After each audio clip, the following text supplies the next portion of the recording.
Meaning of inflow. Inflow.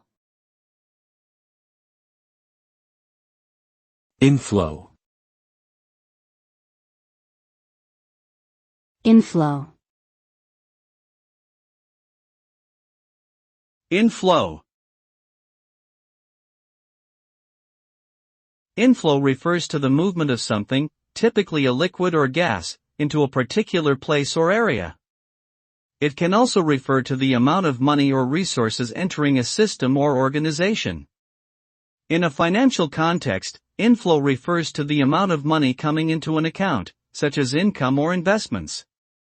In a natural environment, inflow refers to the movement of water into a river or lake.